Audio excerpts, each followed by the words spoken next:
Salve a tutti signori, io sono Lorenzo e questo è il mio canale Espertone, benvenuti. Bene, oggi siamo in compagnia di Federico. Ciao! E della sua Dacia Sandero. Questa è la versione, come c'è scritto qua, Stepway, perché esiste anche la versione Streetway che è più bassa. Sì. Questa è già quella rialzata, ed è la versione Extreme, quindi la più accessoriata. La più accessoriata, sì. Forse anche la più venduta. Da quello che dicono, sì. Perché sì. O si vede il modello base o si vede esatto, questo è quello che ci dicono anche sui social, sì. Bene, questa è l'auto di tua moglie, di per mia moglie, dire, sì. diciamo la verità, sì, ecco perché quello che usa tua moglie, però che usi spesso anche te. Nel fine settimana, sì. Nel fine settimana lo utilizziamo spesso anche come famiglia, sì. Perché tu hai una Kia Sportage? Io ho una Kia Sportage, sì. Però spesso ci muoviamo con questa, molto pratica come auto e anche dei consumi veramente molto buoni. Insomma. Perché questa, ricordiamo, è la versione 1000 GPL 3 cilindri. 3 cilindri, sì. 100 cavalli. 100 cavalli. Quanto siamo più o meno per 100 km come prezzo? Parliamo di soldi, nonostante gli aumenti adesso siamo intorno ai 5 euro più o meno. Perché ho fatto il conto di... Allora, Federico mi ha già dato dei dati, sì. Che ha fatto il pieno tua moglie, no? Esatto, che ha fatto sì. 600 e passa chilometri. 680 km con 32 euro 32 di GPL, sì. Quindi più o meno 5 euro per fare 100 km. Esatto, ecco. sì. Siamo a quel livello là. Perché poi facciamo questa recensione qua? Ho già fatto la recensione della Dacia Sandero, non era la versione a GPL se non sbaglio, però voglio che sia il proprietario a raccontarla. Avevo fatto un'altra Sandero con Dennis, un altro ragazzo, e lui aveva la versione base, sempre Stepway, però aveva il motore benzina. Qua parliamo di GPL e con gli ultimi aumenti che ci sono stati, siamo arrivati quasi a 2 euro ormai, sì. Tra il diesel e il benzina, il GPL è aumentato pochissimo e penso che sia quella più economica di tutti al giorno d'oggi. Sì, noi quando abbiamo pensato all'acquisto non è stata una scelta così solo per piacere o gusto della macchina, ma proprio cercavamo un'automobile con dei costi chilometrici molto bassi, perché mia moglie fa minimo 20.000 km l'anno, anche 30 a seconda insomma degli anni, e quindi cercavamo un mezzo a un buon costo, insomma un buon compromesso, e ci eravamo orientati sul GPL proprio perché su modelli così piccoli non si trova più un motore a gasolio. E avevamo visto questa macchina in fiera, ci siamo informati in concessionaria e ci hanno proposto appunto questo modello che mia moglie voleva una macchinina un po' più alta, quindi la Stepway è qualche centimetro più alta della Stepway come altezza, e ci hanno proposto, eravamo partiti dal modello base e poi però il modello base, diciamo come option, era proprio il base. Abbiamo chiesto, volevamo sensori di parcheggio anteriori e posteriori, possibilmente con telecamera. Per abitudine, ormai sull'altra automobile che abbiamo siamo abituati in questo modo, volevamo avere le stesse possibilità, insomma. E climatizzatore, questa era un po' la base che cercavamo, diciamo, come option essenziali. Ecco che il concessionario ci ha avviati e anche lui ci ha proposto, guarda, vi conviene, e questa è un po' la politica di Dacia, di non fare tante possibilità di scelta, ma dei pacchetti. I pacchetti quindi sono 2-3 pacchetti, quindi sostanzialmente o il base o ti spingono proprio al full optional. Quest'auto, l'unico optional che non abbiamo scelto è stato il colore, ci è piaciuto il bianco, l'unico optional in più che c'era il colore, però l'abbiamo scelta bianca, abbiamo risparmiato quei soldi del colore in più che erano mi sembra 500-600 euro, però ci è piaciuta bianca perché l'abbiamo vista. La cosa bella del venditore è che ci ha mostrato nello stesso giorno, una a fianco all'altra, il modello base e questo modello qua accessoriato con tutto quanto, e la differenza c'era perché la macchina ha cerchi in lega neri, ha delle finiture bronzate, ha le barre sopra il tetto e gli interni sedili con un rivestimento più carino, i tappetini sono in gomma, quindi molto velocemente li puoi togliere e pulire, proprio molto pratici. E abbiamo deciso per questo modello qua, insomma. Ti ricordi quanto l'hai pagata? L'abbiamo pagata a 19.500 euro. Ok, che possono sembrare tanti perché comunque è una Dacia 19.000. Sì, questo è quello che pensavamo anche noi, sai, ti dico la verità, perché i modelli Dacia che vedevi per strada, prima, anche questo modello prima del restyling, sì, non era proprio insomma così bello. Questa qui abbiamo fatto restyling, fari nuovi, nuova calandra anteriore e posteriore, a noi è piaciuta, insomma. Io sono un appassionato di auto, quindi cercavo insomma che insomma, è sempre una cosa un po' personale, e questa ci ha colpito come finiture, diciamo. Sì, Ok. siamo rimasti colpiti. Perché comunque secondo me farò anche un video dopo di questo facciamo un altro video io e Federico insieme, a differenza tra questa e la mia Captur, che sono ben 8.000 euro di differenza, e andiamo a vedere dove sono le differenze, ma quelle vi lascio il link in descrizione per il video che andrò a fare. Però da dire una cosa, che al giorno d'oggi trovare un'auto a 19.500 euro full optional, già con la motorizzazione a GPL che ci permette di risparmiare tantissimo, non è facile, perché già una Clio siamo sui 24-25.000 euro. Esatto, c'era lo stesso motore. Una bella differenza, diciamo. La nostra scelta, cercavamo una macchina a costo chilometrico molto basso, non c'è paragone, minimo siamo sui 4-5.000 euro in più come prezzo di partenza, sì. Esatto, e poi dopo questa qua comunque è un'auto rialzata, che non è poco, spazio dentro, dopo andiamo a vedere come è fatta, ci sta benissimo. Lo scopo del video è che comunque ha quasi 2 anni, perché manca qualche mese ai 2 anni. Sì, fine aprile siamo a 2 anni. Fine aprile, adesso siamo a inizi di marzo, e abbiamo quasi 40.000 km. Quasi 40.000 km. Quindi abbiamo fatto più di 20.000 km all'anno, circa. Hai notato, cioè ti manca il diesel, visto che te sei abituato col diesel? No, ti dico anzi, sì, ben che guido un diesel, tornerei a un benzina, perché è un bel correre, e questo, la cosa molto bella di questo motore qua è che a GPL tu non ti accorgi che ha GPL, cioè lo sprint che ha, i suoi 100 cavalli si sentono, insomma dà una bello sprint alla macchina, e non ti accorgi di essere a GPL, cioè un motore bello fluido, proprio come un benzina. Direi che questo è un bel correre, sì. Perché tanti si lamentano, il 3 cilindri non va bene, 3 cilindri qua, 3 cilindri là. Io sinceramente già la seconda Captur che ho non ho niente da dire. È un po' un frullino, sì, perché si sente un po' il rumore che non è un 4 cilindri, però come consumi, come va, non ha nessun problema. Ti dirò che il 3 cilindri lo noti perché i giri motore si alzano molto velocemente, però a livello di rumorosità poco, anzi certe volte se la macchina non ti segnalasse di cambiare marcia non te ne accorgeresti, dico la verità, non te ne accorgeresti, perché questa ha 6 marce, perché il full optional ha il 6 marce, quindi la sesta marcia ti aiuta moltissimo sui consumi, ma il motore non si sente, insomma, un bel correre. Ok, io adesso direi, come al solito, facciamo un giro intorno all'auto, guardiamo il bagagliaio, lo misuriamo, perché qua abbiamo anche il bombolone GPL, così vediamo anche la differenza, perché quella che avevo fatto io era solo a benzina, e poi vediamo un po' di pro e di contro che magari hai trovato. Un pro che mi dicevi prima, Federico, è il discorso che di notte usi meglio questa che se no la Kia Sportage. Ah sì, è una cosa che ho apprezzato tantissimo, sono i fari LED di questa macchina, che fanno veramente una luce meravigliosa, sì, veramente un bel correre di notte. Quando mi muovo qui, soprattutto qui in zona che ci muoviamo, tante volte utilizzo questa, perché veramente è una luce migliore della mia Kia Sportage. Però gli hai cambiato le lampadine alla Sportage? Sì, la Sportage ho cambiato le lampadine dallo xeno, sono passato al LED, più potenti, però questa qui, a livello di questo, non ho visto altre auto di quelle che ho provato, insomma. Molto bene. Una bella illuminazione. Sì, è importante, perché tanti non parlano mai dell'illuminazione o non fanno i video di notte, e questo non riesco a capire perché. Quando siamo là per strada, che d'inverno alle 5 c'è già buio, praticamente fino alle 8 di mattina, e non parliamo mai di illuminazione. È una sicurezza che dobbiamo avere sulla strada. Certo. Soprattutto anche quando c'è la nebbia, in effetti questa, se non sbaglio, ha i fendi nebbia, cosa che sulla Captur non c'è. Vabbè, non riesco a capire queste cose qua. Comunque dai, facciamo un giro intorno all'auto e vediamo come è fatta dopo 2 anni, se ci sono dei problemi. Diceva appunto Federico, è stato fatto un restyling, quindi vedete che già la mascherina è quella nuova. Adesso nel 2026 arriva quella nuova, che hanno cambiato un po' il faro qui, hanno fatto tipo una T, un puntino che va verso su, ma veramente pochissima differenza. Abbiamo già i fendinebbia, come vedete la versione Extreme è già con qui il bronzato, si riconosce anche per quello. Abbiamo il faro anabbagliante a LED, l'abbagliante alogeno e l'indicatore di direzione comunque è sempre alogeno.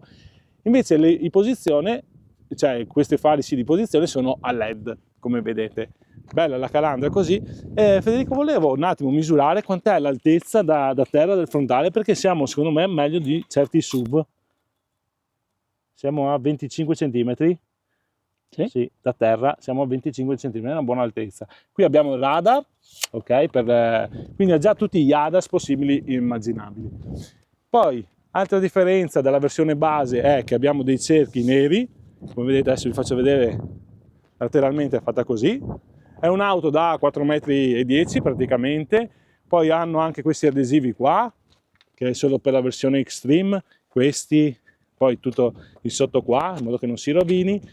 I cerchi, nonostante sia un nero lucido, vedo che sono ancora ben messi, non abbiamo graffi, a parte qua, no, è solo un po' di cera tipo, però non sono graffiati, No. tengono molto bene. Sì, il colore è in ordine. Sì. Dietro abbiamo dei freni, come vedete, a tamburo, non a disco, ma questo ce l'avevo anche sulla vecchia Capture. Ruota 205/60 raggio 16. Le barre che abbiamo qua sopra non sono delle barre qualunque, perché queste, se non sbaglio, girano di 90 gradi. Sì, ne puoi girare di 90 gradi, sì. Ok. Ha già anche l'antenna con la spina di squalo, quindi io direi che non gli manca assolutamente niente. Adesso andiamo a vedere la parte posteriore. Eccoci qua, questa è la parte posteriore. Quindi la scritta Dacia, Sandero, anche qui l'altezza da terra è molto... e dietro è ancora più alta, secondo me. No, sempre, no, 35 cm. Sono tanti. Cioè per un'auto, secondo me, è molto comodo questa cosa qua. I fari dietro, anche qui, sono a LED, se non sbaglio, le posizioni. E poi qua è tutto... sì, tutto alogeno, sì, ok. E andiamo a vedere un attimo il bagagliaio, se possiamo, Federico, così lo misuriamo. Eccoci qua, io mi metto qua dietro. Beh, bagagliaio che per un'utilitaria secondo me merita tantissimo. Allora, abbiamo una larghezza di 1 metro e 3 centimetri. 1 metro e 3 centimetri, buono. Una profondità all'incirca di media 60 cm e un'altezza della allora, intanto il fondo così è, quant'è? 23 cm di fondo, quindi, sì, che è anche rialzabile, si può spostare il pannello sulla posizione più alta, okay, per essere più comodi. E invece dalla cappelliera giù, perché qua sotto c'è la cappelliera, adesso vedo. Se abbassiamo il pannello per dare... siamo a 53 cm. Beh, è un bagagliaio di tutto rispetto, secondo me per una famiglia con valigie e tutto quello che può servire può essere considerata anche un'auto, l'unica auto da famiglia, secondo me, sì, direi se uno vuole. Anche perché qui sotto, eccoci qua, abbiamo il bombolone che è sotto il ripiano, quindi non dà non ruba nessun centimetro di... E questo qua quant'è che tiene come litri? Ti ricordi quando abbiamo fatto hai fatto il pieno là, erano 46 litri? Sì, del serbatoio. Secondo me arriverà a 50 litri. Penso, perché se hai fatto 46 era per entrata in riserva, sì, sui 50 litri di GPL. Questo permette di avere anche una buona autonomia. Molto molto bene. Ok, adesso saliamo dietro giusto per farvi vedere lo spazio e poi andremo a vedere gli interni. Adesso Federico entra nella parte posteriore, così facciamo vedere anche come si sta.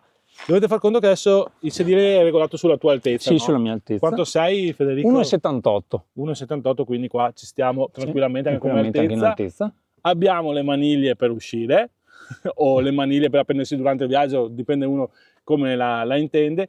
Vedete che i sedili sono di questo tessuto qua particolare che è molto facile da lavare, e cioè è molto pratico da quel punto di vista là, belle le cuciture così color bronzo, e si suda d'estate come sedili, perché tanti si lamentavano che si suda tantissimo con questi... No, non ho notato, non abbiamo notato non avete questo mai difetto. avuto... No. Ok. Tappetini, come diceva prima Federico nella presentazione, vedete che sono tutti in gomma, quindi voi togliete questo tappettino qua, lo lavate e siete a il posto. gioco è fatto. Dietro non abbiamo le bocchette dell'aria, come si vede qua, e questa è la plancia vista da dietro. Così. Qua abbiamo gli airbag laterali e in più le cinture vedete che non si regolano in altezza. Vabbè, ma quelle là sono cose che neanche su certi SUV dal doppio del prezzo ci sono. E le maniglie sono qua dalla parte del passeggero e anche dalla parte posteriore, non c'è per il guidatore, ma quello di solito non c'è quasi mai. Ecco qui, adesso saliamo davanti e andiamo a vedere come siamo messi. Sentite il suono? È un bel audio se non sbaglio. La presentazione Dacia è molto, molto bella, insomma. Ecco, allora abbiamo il contachilometri e il contagiri che sono analogici. Sì. Una cosa che io apprezzo ancora tanto perché gli ultimi digitali, soprattutto 7 pollici, non è più il contagiri, non è che sia tanto bello, insomma, per un'auto, secondo me. Poi vedo che il volante è ancora perfetto, come se fosse nuova. Sì, devo dire che gli interni per i 2 anni non hanno dato nessun difetto e neanche nessuna vibrazione nuova che abbiamo notato dopo l'acquisto, dopo averci corso, insomma. Questa è una cosa molto importante secondo me. Adesso stavo guardando, ogni volta che fai il pieno lo resetti? Sì, resettiamo. Ecco, Sì, guardate là, ha già fatto 548 km e non siamo ancora in riserva se non siamo sbaglio. ancora in riserva. Sì. Quella è una bella, cioè quindi autonomia ne ha tanta, a differenza della Captur che il serbatoio è più piccolo, quasi 10 litri in meno, non sono pochi. Tasso di accensione è qua sotto. Sì. E quindi anche questo qua ha le chiavi keyless, quindi basta. Ecco, quello è sempre per la versione full optional, hai le chiavi in tasca, questa è una cosa di cui la moglie è felicissima, perché tu ti avvicini, la macchina si apre, ti allontani, la macchina si chiude, le chiavi non le devi mai tirar fuori dalla tasca chiusa con la zip della borsa. Quello là è una cosa veramente praticissimo. Sì. Poi vedo che ha anche il freno di stazionamento elettrico, sì. Quindi 6 marce. Abbiamo il climatizzatore automatico, come vedete qua abbiamo una presa USB e le manopole queste qua che rimpiango tantissimo, che sulla nuova Captur non ce le ho più, sono pratiche, molto, sì. molto pratiche. Start and stop, la funzione eco che io non uso mai, neanche noi, perché una volta che vai a GPL dici ma sì, tanto sto già consumando poco come soldi. Qua abbiamo un bel display con, se non sbaglio, Android Auto, sì, Apple CarPlay sempre integrato. Ha già anche il navigatore o usate quello del... Ma anche ha già il navigatore volendo. Adesso tac, e si spegne. Sì, abbiamo radio con stazioni a volontà e multimedia per telefonate. Chiaramente si collega tutto tramite Bluetooth, sia telefono e anche Android Auto, quindi non serve nessun cavo. Niente, qui siamo già collegati con Android Auto, quindi mi dà tutto quanto. E anche il navigatore, se voglio utilizzare quello dell'automobile. Adesso gioco un po' di riflessi perché per fortuna oggi è una bella giornata. Oppure uso quello del telefono con Android Auto. Che forse è più pratico. È più pratico, questione di abitudine chiaramente. Sì. Ecco che siamo sul navigatore di Google. Sì, funziona molto bene, devo dire. Beh, anche qua, vedete, qua è rifinita sempre con lo stesso tessuto dei nostri sedili, quindi è a posto. Un'auto che, vabbè, ha la plafoniera qua, centrale, dietro non ha nessuna luce. Sì. Ecco, questo che magari se andate a acquistarla è giusto sapere anche che c'è solo una plafoniera centrale, ecco. Sì, non centrale, solo anteriore.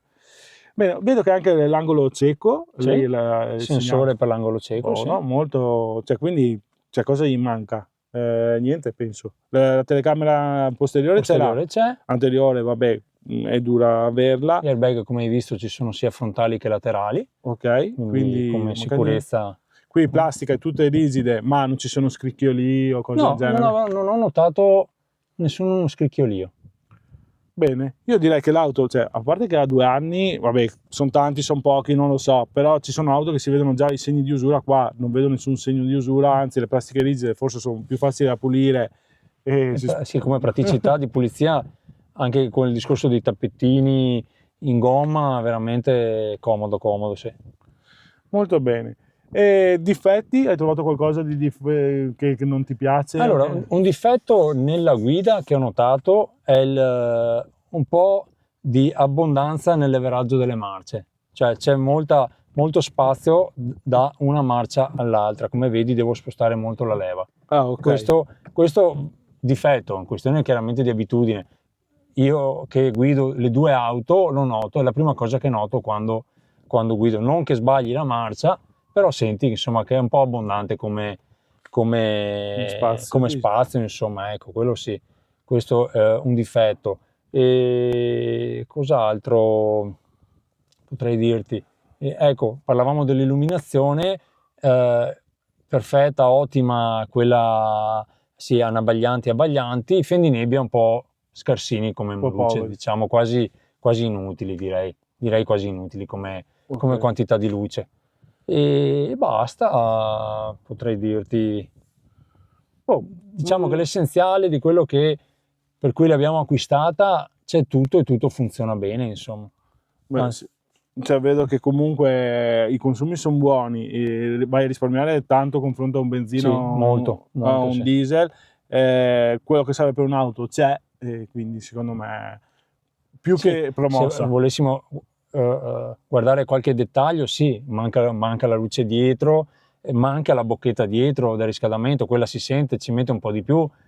La macchina chiaramente è piccola, però se sei seduto dietro, quando sali, magari che la macchina è bella, sì, d'inverno del freddo, dietro ci mette un po' di più a scaldarsi, questo bisogna farlo notare, insomma una bocchetta in più dietro non sarebbe stata una brutta cosa, insomma mia figlia ogni tanto si lamenta, papà, ma fa freddo qui dietro, perché davanti si scalda molto più velocemente, però con un motore così piccolo, cioè la macchina diciamo un paio di minuti ed è già calda, sì. Cioè d'inverno quando usciamo la mattina alle 7 che fa freddo, cioè questa si calda molto più velocemente della Kia che ha un bel impianto con un sacco di bocchette, ma questa è molto più veloce a scaldarsi, cioè per chi ha freddo il motorino elettrico qui sì, si scalda subito, parliamo proprio di qualche minuto e l'abitacolo è già caldo, sì.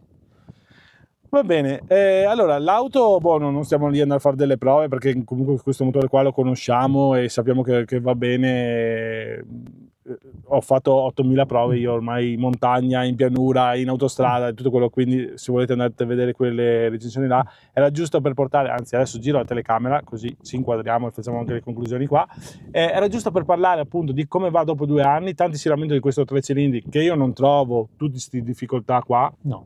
Forse se quelli che parlano non ce l'hanno e non sanno. Tanti dicono la Dacia dopo 1 anno è già da buttare via sotto il sole. Io non ho visto ancora. Guarda, la macchina non ha un garage, non è riparata né d'estate né d'inverno, quindi è fuori alle intemperie. Hai visto anche tu la carrozzeria, sembra molto in ordine, anche queste plastiche qui che siamo sotto il sole tutta l'estate. Non ho visto anche il volante, appunto come dicevamo prima, volante in pelle, e non vedo nessun difetto di scollature, di cuciture, di nulla. Ok, io signori vi ringrazio, spero che il video sia piaciuto e che se avete delle domande fatele pure, poi Federico, io in qualche modo vi rispondiamo. Io sono sempre più convinto che la Dacia sta facendo delle auto fatte. Il livello si sta alzando, però i prezzi riescono, cioè la loro politica è appunto di riuscire a tenere i prezzi molto concorrenziali, ci stanno riuscendo, perché vedo, avendola poi acquistata, sai, sei per strada, sì, vedi, e ne vedo tante, devo dire la verità, ne vedo tante. Anche Duster? Anche Duster veramente secondo me è un bel compromesso, per chi cercava magari voleva il SUV, insomma, farsi questo regalo, sono riusciti molto molto bene. Sì. Poi adesso arriveranno i nuovi motori a GPL, il 1200, sì, danno anche a questo modello 20 cavalli in più e si sentiranno, sarà un bel correre. Sì. Spero di provarla presto per vedere anche la differenza, anche perché vedere se c'è il cambio automatico, anche quella lì è una bella cosa. Sì. Bene signori, se il video vi è piaciuto un bel like, iscrivetevi al canale che è gratuito e attivate le tasse notifiche. Io ringrazio ancora Federico. Prego. Grazie per la disponibilità e ci vediamo. Ciao ciao! Ciao!